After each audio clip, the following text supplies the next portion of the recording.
నరేంద్రనా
చేసి అందరిలో పడండి, అందరు నిల్చోండి. కొంచెం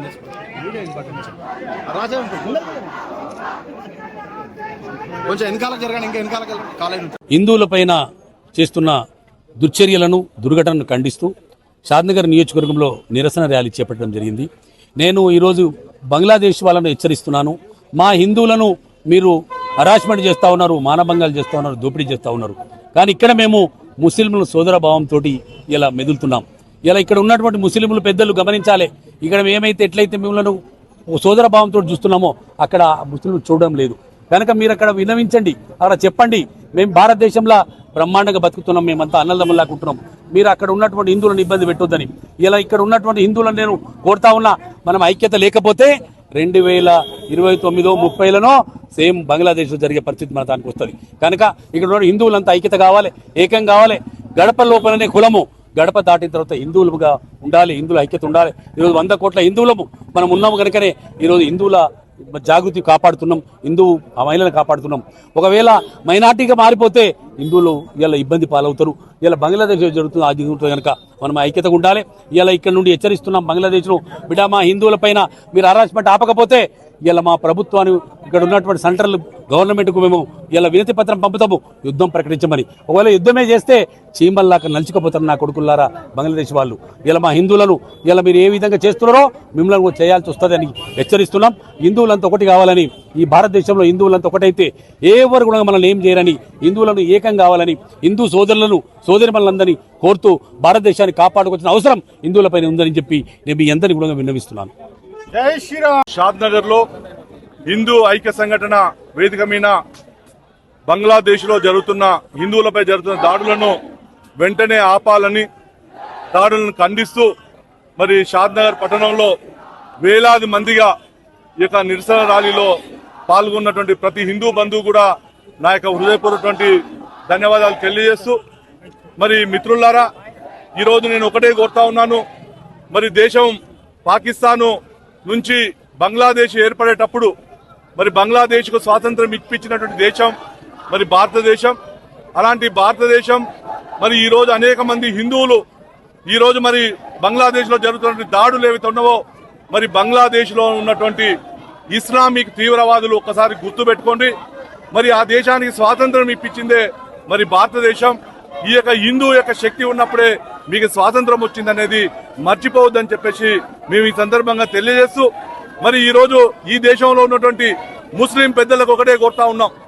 మరి దేశానికి స్వాతంత్రం వచ్చినప్పుడు 2% ముస్లింలుగా ఉన్నటువంటి ఈ దేశంలో ఈరోజు 20% ముస్లింలుగా ఈరోజు మాతో పాటు మీరందరూ మరి పాలు పంచుకుంటున్నారు, జనాభా పెరిగింది, మేమందరం కూడా స్వాగతిస్తా ఉన్నాం. కానీ అదే బంగ్లాదేశ్ లో ఈరోజు హిందువులపై జరుగుతున్న దాడులను మీరు ఎందుకు ఖండిస్తలేరని చెప్పేసి మేము ఈ సందర్భంగా ప్రశ్నిస్తా ఉన్నాం. సో ఈ దేశంలో ఉన్నటువంటి ఇస్లామిక్ పెద్దలందరూ కూడా స్పందించాలి, వెంటనే బంగ్లాదేశ్ లో హిందువులపై జరుగుతున్న దాడులను అరికట్టాలని చెప్పేసి మేము ఈ సందర్భంగా కోరుతా ఉన్నాం. మరి షాద్నగర్ లో కూడా హిందూ ఐక్యతకు ఈ రోజు వేలాది మందిగా వచ్చినటువంటి యువకులు, అన్ని వర్గాల ప్రజలు మరి ఉన్నారని చెప్పేసి మరోసారి మీ అందరికీ తెలియజేస్తూ మరి ఒక విషయం తెలుపుతా ఉన్నాం. ఈరోజు హిందుత్వం ఎప్పుడు కూడా ఏ మతాన్నైనా కూడా ఆదరించింది. మేము మా మతాన్ని, మా ధర్మాన్ని అనుసరిస్తూ ఇతర మతాలను ఆదరించినట్టు గొప్ప చరిత్ర హిందువులది, హిందూ మతం యొక్క గొప్పతనాన్ని. మరి ఈ రోజు బంగ్లాదేశ్ లో ఎవరికి ఏ ఇబ్బంది కలగకుండా ఆ దేశం యొక్క అభివృద్ధి కోసం, ఆ దేశం యొక్క సౌభావనత కోసం పాటుపడుతున్నటువంటి హిందువులపై ఎందుకు మీరు దాడులు చేస్తా ఉన్నారు? ఎందుకు వాళ్ళను చంపుతా ఉన్నారు? ఎందుకు వాళ్ళను మానభంగాలు చేస్తా ఉన్నారు? అక్కడ హిందువులపై ఎందుకు దాడులు చేస్తా ఉన్నారని చెప్పేసి ఈ సందర్భంగా మేము ప్రశ్నిస్తా ఉన్నాం. మరి హిందూ యొక్క సంఘటన ఐక్యత ఒకసారి జాగృతమైతే మరి ఏ మతం కూడా మరి తట్టుకోదని చెప్పేసి మరి మీరు ఒకసారి గుర్తుంచుకోవాలని చెప్పేసి ఈ సందర్భంగా హెచ్చరిస్తూ వెంటనే హిందువులపై దాడులను ఆపాలని చెప్పేసి మరి ఇక్కడ ఉన్నటువంటి హిందూ సంఘాలన్నీ కూడా డిమాండ్ చేస్తా ఉన్నాయి.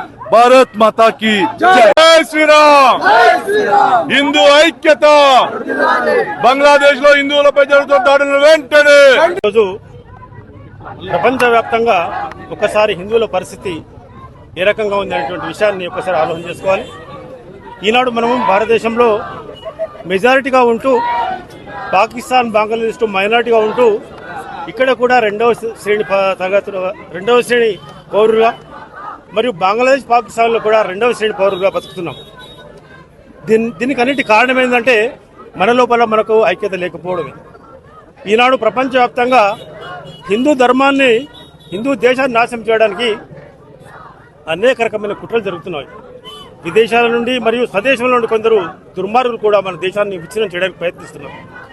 జార్జ్ సొరోస్ అనేటువంటి ఒక అమెరికన్ వ్యక్తి $10,000 డబ్బును మన యొక్క హిందూ ధర్మాన్ని విచ్ఛిన్నం చేయడానికి డబ్బు పంపించాడు. అదేవిధంగా ఇస్లాం కంట్రీస్లో ఎక్కడ కూడా ఈ యొక్క కమ్యూనిజం లేదు. కానీ మన భారతదేశంలోనే ఉంటూ ఈ కమ్యూనిస్ట్ వాళ్ళు ఒక చైనా తొత్తులుగా ఉంటూ, రష్యా తొత్తులుగా ఉంటూ మన యొక్క హిందూ ధర్మాన్ని క్షీణించే ప్రయత్నం చేస్తున్నారు. దాంతోపాటే మన యొక్క రాజకీయ నాయకులు కులాల వారీగా విభజన చేసి మన యొక్క హిందూ ధర్మాన్ని క్షీణింపజేసే ప్రయత్నం చేస్తున్నారు తమ యొక్క ఓటు రాజకీయం గురించి. కాబట్టి మనమంతా కూడా కేవలం గడప లోపలనే హిందువులం, గడప దాటితే గడప లోపలనే కులం మన కులము, గడప దాటితే అందరూ కూడా హిందువులమంతా ఒకటైనటువంటి భావాన్ని దృష్టి పెట్టుకొని మన హిందూ ధర్మాన్ని మనమే రక్షించుకోవాలి. ఎందుకంటే ప్రపంచంలో 52 ముస్లిం దేశాలున్నాయి, అదేవిధంగా 57 ఇస్లాం కంట్రీస్ ఉన్నాయి. కానీ ప్రపంచంలో భారతదేశం ఒకటి మాత్రమే హిందువులకు ఉంది. కాబట్టి దీన్ని రక్షించుకోకపోతే మనము హిందుత్వం అనేది ప్రపంచంలోనే ఉంది. కాబట్టి మనమంతా ఐకమత్యంగా ఉంటూ మన దేశాన్ని రక్షించుకోవాలి. అదేవిధంగా పాకిస్తాన్లో, బంగ్లాదేశ్ జరిగినటువంటి హిందువుల పైన కూడా జరుగుతున్న దాడులను కూడా ఖండించి వెంబడే ప్రభుత్వం దానిటువంటి తగిన చర్య తీసుకోవాలి. అదేవిధంగా బంగ్లాదేశ్ ప్రభుత్వం కూడా వారందరూ అణిచివేసి హిందువులను రక్షించే ప్రయత్నం చేయాల్సిందిగా కోరుతూ నేటి కార్యక్రమం చేసినటువంటి ఐక్య సమితి ఈ రోజు షాద్ నగర్ లో బంగ్లాదేశ్ లో హిందువుల పైన జరుగుతున్న దాడికి నిరసనగా ఈ ర్యాలీ జరుగుతుంది. ఎందుకు మనము కూడా ఒక్కటి, భారతదేశం కూడా మనము వాళ్ళకి అండదండగా నిలుస్తున్నామని చెప్పడానికి ఒక్కొక్క ఊర్లో, ఒక్కొక్క రాష్ట్రంలో, ఇలా షాద్ నగర్ అనే చిన్న ప్రాంతంలో కూడా ఇంతమంది ఈ రోజు ఇంత ర్యాలీ చేశారంటే ఎక్కడ ఉన్న హిందువులకి మనము ఉన్నాము, మేమంటూ ఉన్నాము అని చెప్పడానికి, హిందువులకి ఒక ధైర్యంగా, ఒక ఐక్యత, ఒక బలం అనేది ఉంది అని చెప్పడానికి ఈ రోజు మన అందరము ఉన్నాము. ఎంతో మంది స్కూల్ పిల్లలు, కాలేజ్ స్టూడెంట్స్, మహిళలు, జెంట్స్, పొలిటికల్ పవర్ అందరూ కలిసి మనం ఏకమత్యమై వీళ్లకు మనం అండగా ఉన్నామని చెప్తున్నాము. వందే భారత్. కొన్ని రోజులుగా బంగ్లాదేశ్ లో హిందువులపై మానవీయంగా మానవత్వము తలదించుకునే విధంగా హిందువులపై దాడి చేస్తున్నారు. బంగ్లాదేశ్ యువకులారా, మీరు రిజర్వేషన్ కోసం కొట్లాడుతున్నారా? హిందువులని అక్కడి నుంచి పారదోలనికి కొట్లాడుతున్నారా? హిందువులను హతమార్చడానికి మీరు పోరాడుతున్నారా? ఒకసారి మీరు ప్రపంచానికి తెలియజేయండి. ఈరోజు భారతదేశంలో ఉన్న హిందువులారా ఒకసారి గమనించండి. ఆఫ్ఘనిస్తాన్లో హిందువులు ఎక్కడ లేకుండా పోయాం. పాకిస్తాన్లో నుంచి స్వతంత్రం వచ్చినప్పుడు మనం 20% ఉన్న హిందువులు అక్కడ 0.2%కి వచ్చినాం మనం. ఈరోజు బంగ్లాదేశ్లో 1971లో దేశం విభజన జరిగినప్పుడు 32% ఉన్న హిందువులు ఈరోజు 8%కి వచ్చారు. ఆ 8% కూడా ఈరోజు అంతమొందించాలి, ఈ దేశం నుంచి పారదోరాలి, హిందూ అమ్మాయిలని ఇస్లాంలోకి మార్చాలి. ఏం చెప్తుంది మీ మతం? మానవత్వాన్ని మంటగల్పమని చెప్తుందా నీ మతం? ఒక అమ్మాయిని, ఒక స్త్రీని వివస్త్రాలా చేసి అమ్మాయితోని జూదమాడి ఒక వ్యసనాలుగా చేసి అమ్మాయిని సీసాలతో కొట్టడము, రాళ్లతో కొట్టడము, వివస్త్రం చేసి ఇదా మీకు నేర్పే మీ మతం? ఏ దేవుడు ఇలాంటి చేష్టలను సమర్థించాడు? అలాంటి చేష్టలను సమర్థించే దేవుడు అసలు దేవుడే కాదు, వాడు మృగం. అలాంటి మృగాన్ని మీరు ఏ విధంగా దేవుడు అని నేను అడుగుతున్నా. రక్షణ కల్పించకుండా, ఒక దేశంలో మైనార్టీలకు రక్షణ కల్పించకుండా ఉన్న దేశము కంప్లీట్గా అది ఒక పనికిరాని దేశమే నేను భావిస్తున్నాను.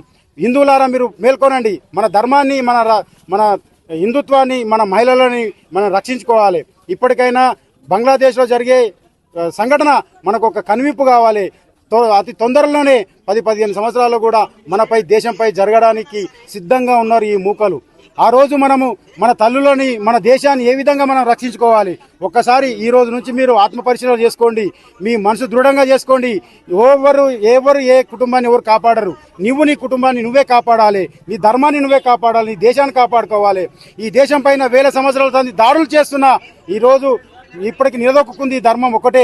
ప్రపంచంలో 150 దేశాలు ఇప్పటివరకు వారి స్వభావాన్ని కోల్పోయినాయి. చెక్కు చెదరకుండా వేల సంవత్సరాల సంధి ఉన్న ఈ భారతదేశం ఒకటే ఈ దేశం మీద కన్నేసిర్రు. హిందూ యువకులారా, హిందూ ప్రజలారా, మీరు ఆలోచన చేయండి. ఇప్పుడు కూడా మేలుకోకపోతే బంగ్లాదేశ్లో, పాకిస్తాన్లో, ఆఫ్ఘనిస్తాన్లో జరిగిన సంఘటనలే ఈరోజు మనపై జరుగుతాయి. ఇప్పటికైనా మేలుపుకొనకపోతే, హిందూ సంఘాలు చెప్పిన వినకపోతే ఇక మిమ్మల్ని ఏ దేవుడు కాపాడడు. జాగ్రత్తగా ఉండండి, మనను మనం కాపాడుకోవాలి. ఇలాంటి సంఘటనలని తీవ్రంగా వ్యతిరేకించాలి. మన హిందూ జోళ్ళకి వస్తే అడ్డంగా నరికేస్తాం, పరమతాన్ని సాగిస్తాం, మా మతం మీద నిందలేస్తే నరికేస్తాం అనే సంకేతం మీరు వ్యతిరేక శక్తులకు ఇవ్వాలి. ఈరోజు వేరే మతాన్ని వాడిని ఎవడన్నా కామెంట్ చేస్తాడా? చేయడు. ఎందుకు అంటే వాడు అన్ని ప్రాణాలు తెగించి ముందరకు పోతాడు. ఈరోజు మనం ఎందుకు మన పైన ఎందుకు టార్గెట్ చేస్తున్నాడు? మనం మూసుకొని కూర్చుంటున్నాం. అన్ని వాని పాపం అన్నప్పుడు ఆడే పోతాడు కానీ వాని పాపం వాడు. భగవద్గీతలో శ్రీకృష్ణుడు కూడా చెప్తాడు, అధర్మం చేసిన వాణి నువ్వు దండించకపోతే నువ్వు అధర్మం చేసినంతో సమానం అని చెప్పి ఆ రోజు చెప్పిండు. దేవుని మాటలు మీరు నమ్మి ధర్మాన్ని స్థాపించండి అని చెప్పి హిందువుల జోలికి వస్తే ఖబర్దార్ అని చెప్పి ముఖంగా నేను తెలియజేసుకుంటాను. ర్యాలీ బంగ్లాదేశ్లో హిందువులపై జరుగుతున్నటువంటి అరాచకాలకు వ్యతిరేకంగా, ఆగడాలకు వ్యతిరేకంగా షాద్ నగర్లో అన్ని రకాల ప్రజలు, అటు విద్యార్థులు అందరూ పాల్గొనడం జరిగింది. విషయం ఏంటంటే భారతదేశం అనేది శాంతిముఖ దేశం. ఏ దేశంతో కూడా ఏ దేశం దగ్గరికి పోదు. హిందూ మతం కూడా అదే బోధిస్తుంది. ఎవరి దగ్గరకు పోదు, మన దగ్గరికి వస్తే మాత్రం ఊకోవద్దు అనేటటువంటిది ఉంది. కాబట్టి ప్రపంచ దేశాలు ఐక్యరాజ్యసమితిలో కల్పించుకోవాలి. బంగ్లాదేశ్లో జరుగుతున్నటువంటి హిందువులపై జరుగుతున్నటువంటి అరాచకాలు, ఆగడాలు అయితే వాటి అన్నింటిని కూడా ఆపడానికి ప్రయత్నం చేయాలి. ఎందుకంటే అక్కడ ఉన్నటువంటి వాళ్ళు హిందువులు మైనారిటీలుగా ఉన్నటువంటి వాళ్ళ హక్కులను పరిరక్షించాల్సిన అవసరం ఉంది. ఎందుకంటే భారతదేశంలో ఉన్నటువంటి మైనారిటీలు ఎలా ఉన్నారో చూసుకోవాలి ప్రపంచం అంతా. ఇక్కడ కూడా మైనారిటీలను ఎంత గౌరవంగా చూసుకుంటున్నాం, అన్ని రకాలుగా ఆదుకుంటున్నటువంటి ప్రభుత్వాలు ఇక్కడ ఉన్నాయి. కాబట్టి అన్ని ప్రభుత్వాలు, అన్ని రాజకీయ పార్టీలు ఈ విషయం మీద ఖచ్చితంగా అందరూ మాట్లాడాలి, ఈ విషయాన్ని ఖండించాలి. ఎందుకంటే ఎవరైనా ప్రజలకు ప్రపంచంలో ఎక్కడైనా బతికేటటువంటి, జీవించేటటువంటి హక్కు ఉన్నది. దానికి కాలరాసేటువంటి హక్కు ఎవరికి లేదు. కాబట్టి ప్రపంచంలో జీవించే ప్రతి మానవుడు అందరూ కూడా సురక్షితంగా ఉండాలనుకోవాలి. అలాగే బంగ్లాదేశ్ ఉన్నటువంటి హిందువులు కూడా మరి వాళ్ళు కూడా మనుషులే, వాళ్ళు కూడా జీవించాల్సిన హక్కు వాళ్ళకు ఉంది ఈ భూమి మీద. కాబట్టి వీటి మీద ఐక్యరాజ్యసమితి జోక్యం చేసుకోవాలి. అన్ని రాజకీయాలు మాట్లాడాలి, అన్ని దేశాలు ఉన్నటువంటి ముఖ్య నాయకులు మాట్లాడి ఈ విషయాలన్నిటి ఖండించాల్సిన అవసరం ఉంది. కాబట్టి నా తరఫున కూడా ఈ బంగ్లాదేశ్ జరుగుతున్న హిందువులపై జరుగుతున్నటువంటి ఆగడాలను ఖచ్చితంగా అరికట్టాలి. ఈరోజు బంగ్లాదేశ్లో మన హిందువులపై అనేకంగా దాడులు జరుగుతూ ఉన్నాయి. అయితే మనము అందరం కూడా కుల మతాలకు అతీతంగా ఈ రోజు ఉన్నాము. కానీ మనని చూసి వీళ్ళందరూ కూడా ఉన్నటువంటి ముస్లింలందరూ కూడా మనపై, హిందువులపై అందరూ కూడా అనేకంగా దాడులు చేస్తున్నారు. ఇది చాలా ఏమనీయమైనటువంటి చర్య. ఎందుకంటే ఈ యొక్క భారతదేశం అనేది వేదాలకు పుట్టినిల్లు, మత సామరస్యాలకు పుట్టినిల్లు ఈ యొక్క భారతదేశం. అలాంటిది ప్రపంచ దేశాలలో కూడా ఎంతో మంది హిందువులు ఉన్నారు. మన యొక్క పరిజ్ఞానాన్ని, మనకు హిందువులలో ఉన్నటువంటి జ్ఞానాన్ని అంతా కూడా కొల్లగొడుతూ ఈరోజు అక్కడ ఉన్నటువంటి బంగ్లాదేశ్లో ఒక్కొక్కటి చూస్తూ ఉంటుంటే మరి మీడియా మిత్రులు అందరూ కూడా ఏ ఒక్క దాంట్లో కూడా మన హిందూ సమాజం గురించి మరి ఈ విధంగా జరుగుతూ ఉన్నది. మనం హిందువులను కాపాడుకోవాల్సినటువంటి బాధ్యత ఈ రోజు మన పైన ఉన్నది. కడప లోపలనే హిందూ మనమందరం కుల మతాలు ఉండాలి, అందరూ కూడా అన్నదమ్ముల్లాగా మనం ఉండాలి. కాబట్టి మనకు ఎప్పుడైనా సరే ఇలాంటి విపత్కర కార్యక్రమంలో మనం అందరం కూడా ముందుకొచ్చి ఇలాంటి దుశ్చర్యను ఖండించాలి. ఇక్కడ ఉన్నటువంటి ముస్లింలకు ఒకటే నేను హెచ్చరిక చేస్తున్నాను, హిందూ సమాజం తరపున మీరందరూ కూడా ప్రతి ఒక్కరు కూడా హిందువులు ఇవాళ మన అన్ని వారి పండుగలకు అందరూ కూడా మనం పోతున్నాం, బాయ్ బాయ్ అంటున్నాం, అందరి అన్ని కొనుక్కుంటున్నాం సామాన్లు. కానీ ఈ రోజు వారు ఎందుకు వ్యతిరేకంగా, ఈ రోజు వారు ఎందుకు ఆ బంగ్లాదేశ్ లో జరుగుతున్నటువంటి మన హిందూ సమాజం మీద జరుగుతున్నటువంటి దుశ్చర్యను వాళ్ళు ఎందుకు ఖండించలేదని చెప్పేసి నేను తెలంగాణ బ్రాహ్మణ రాష్ట్ర సమితి తరపున తీవ్రంగా ఖండిస్తున్నాను. ఇలాంటి చర్యను మొత్తం కూడా ఖండించవలసినటువంటి బాధ్యత ఉంది. మరొకసారి మరి అక్కడ ఉన్నటువంటి ముస్లింలకు అందరికి నేను హెచ్చరిక చేస్తున్నాను, ఈ యొక్క ఉన్నటువంటి హనుమాన్ దండు ఒకవేళ బయలుదేరితే మాత్రము చాలా తీవ్ర పరిణామాలు ఉంటాయి. కాబట్టి మీరందరూ కూడా ఖబర్దార్ అని చెప్తున్నాను. అందరూ కూడా ఇందులో పాలు పంచుకొని దీన్ని అందరూ కూడా ఇప్పటి విజయవంతం చేసిన అందరికి ప్రత్యేక ధన్యవాదాలు. అందరికీ నా పాదాభివందనాలు. బంగ్లాదేశ్ లో ఏమో జరిగిందని మనం అనుకుంటున్నాము. భారతదేశంలో 29 రాష్ట్రాలు ఉన్నాయి. భారతదేశంలో బంగ్లాదేశ్ లో ఏదో జరిగిందని మనం అనుకుంటున్నాము. భారతదేశంలో 9 రాష్ట్రాలు మన చేతులకు వెళ్ళిపోయినాయని మీరు గుర్తుంచుకోవాలి. ప్రతి ఒక్కడు ఆయుధం చేతిలో పట్టుకొని యుద్ధం చేసే సమయం ఆసన్నమైతే ఇప్పటి వరకు కూడా ఏ రాజకీయ పార్టీ నాయకుడు కూడా బయటకు వచ్చి ఇది అన్యాయాన్ని ప్రశ్నించట్లే. కొంతమంది హిందూ బంధువులు వాట్సాప్లల్లా ఫేస్బుక్లల్లా చూసి మాత్రమే అసలు ఏ మతం చెప్పింది అంత క్రూరంగా హింసించమని, ఏ దేశం చెప్పింది అంత క్రూరంగా హింసించమని చేతగాని దద్దమ్మలాగా మన హిందువులు ఉన్నారు. కాబట్టి మనం ఇట్లనే ఉంటే ఇంకొక 10 సంవత్సరాల్లో భారతదేశాన్ని ఇస్లామిక్ దేశంగా మారుస్తారు. దయచేసి నాయకులు, పార్టీ కార్యకర్తలు, ప్రతి ఒక్క మతాలు గడప వరకు వాళ్ళ మతం కులం, కానీ బయటకు వస్తే అంతా హిందూ బంధువులము. మన పిల్లలు బతికేది ప్రశ్నార్థకరంగా ఉంది. కాబట్టి అసలు మనం ఈ భారతదేశంలోనే ఉన్నామా, ఇతర దేశంలో ఉన్నామా? పాకిస్తాన్ విభజన జరిగినప్పుడు ఇక్కడ ఉన్న ముస్లింస్ అంతా భారతదేశం పాకిస్తాన్ పోవాలనుకున్నప్పుడు, అక్కడ ఉన్న హిందువులంతా భారతదేశం రావాలనుకున్నప్పుడు 40 లక్షల మందిని చంపితే మనం ఏం చేసినాం? ఇక్కడ ఉన్న మహాత్మా గాంధీ నెహ్రూ ఏం స్వతం చూసిండ్రు? పాకిస్తాన్ లో ఉన్న భారతీయుల ఆస్తి అంతనేమో గవర్నమెంట్ విలీనం చేసుకున్నది. ఇక్కడ ఉన్న ముస్లిం వదిలిపెట్టిన ఆస్తి అంతనేమో వక్ఫ్ బోర్డు అని ఒక దొంగ చట్టం పెట్టింది. దాని మీద మాట్లాడండి ఫస్ట్ మనమంతా. అందుకు దయచేసి హిందూ బంధువులారా, మనము నాకు ఒక భార్య, పిల్లలు, కారు, బంగ్లాలు మనం అనుకుంటున్నాము. కానీ ఇతర మతస్థుల వాళ్ళు మాత్రము వాళ్ళు సంపాదించేదంతా మనం ఎంజాయ్ చేయడానికి వాళ్ళు అనుకుంటారు. మరి మీరంతా పాత్రికేయ మిత్రులు కూడా స్వార్థం లేకుండా నిజాయితీగా మన దేశం కోసం, మన ధర్మం కోసం, మన పిల్లల భవిష్యత్తు కోసం, మన ప్రపంచంలో 240 పైగా దేశాలు ఉంటే మనం భోజనం చేస్తుంటే పెద్దలు ఒక మాట చెప్తారు, అన్నం మొత్తం కలపక పెట్టా, కొద్దిగా కలపకుండా పెట్టు. ఎందుకమ్మా అంటే సడన్ గా ఎవరైనా అతిథులు వస్తే ఆ పేట్లోకి వెళ్ళి కల్పనన్నం ఒక బుక్క పెట్టొచ్చు అనే ఉద్దేశంతో. అంత గొప్ప ధర్మం మనదైతే శాతగాని వాళ్ళ కూర్చొని ఎక్కడ పడితే అక్కడ మన చరిత్ర ఎవరికి తెలియదు, మన పూర్వీక భారతదేశం చరిత్ర ఎవరికి తెలియదు, మన హిందుత్వం అంటే తెలియదు, బొట్ట ఎందుకు పెట్టుకుంటున్నామో తెలియదు. అయినా జై భారత మాత, జై హిందూ, జై. అరే అసలు మనమే బతికేది ప్రశాంతమైనప్పుడు మన ఆస్తులు ఎందుకు? మరి ప్రతి ఒక్కరు బుద్ధ దయతో బతకండి. 100 కోటీశ్వరులు మన తాన వారు సంపాదించే ప్రతి రూపాయల 25% మన ధర్మం కోసం వినియోగించండి. ప్రతి గ్రామంలో ఆర్ఎస్ఎస్ చాలా గ్రామాలు లేదు, షాద్నగర్ లో ఉంటే కాదు ఆర్ఎస్ఎస్. ప్రతి గ్రామంలో, ప్రతి చిన్న ఆంబేడ్ గ్రామంలో కూడా ఆర్ఎస్ఎస్ ఉండాలి. ఆర్ఎస్ఎస్ కు వసతులు కల్పించాలి. అవసరమైతే వాళ్లకు యుద్ధ పరికరాలు అందించండి. వాడు అన్నిటికీ హిందువులు ఎక్కడ కూడా ఎవరి మీద దాడి చేయలే. కానీ హిందువుల జోలికి వస్తే హిందువుల ఫవరేజ్ చూపించనీకే మనం సిద్ధంగా ఉండాలి. 17 సార్లు ఓడిపోయినా మహమ్మద్ గజనో గోరే వాని చరిత్ర రాసుకున్నాం. కానీ 17 సార్లు ఓడిపోయిన గెలిచిన మన చక్రవర్తి పేరు మాత్రం ఎక్కడ చరిత్రలో లేదు. గమనించి చదువులలో కూడా విద్యా వ్యవస్థ కూడా నాశనం అయిపోయింది. భారతదేశానికి 77 ఏళ్ల స్వతంత్ర భారతదేశంలో మొదటి నుంచి ముస్లిం వాళ్ళే విద్యాశాఖ మంత్రి ఉంటే మన ధర్మం గురించి ఎవరు చెప్పిండు? మన శాస్త్రం గురించి ఎవరు చెప్పిండు? వేదాలు స్కూళ్ళలో ఒక పాఠ్యాంశం ఎందుకు ఉండద్దు?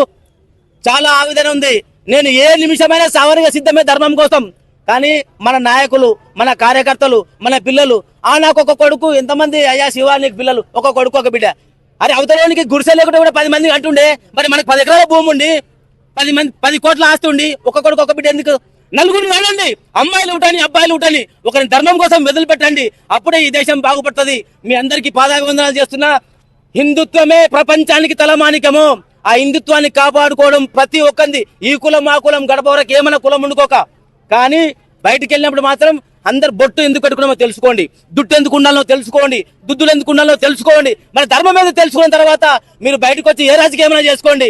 ఈ అవకాశం ఇచ్చిన పాత్రికేయ మిత్రులకు జై శ్రీరామ్, జై శ్రీకృష్ణ.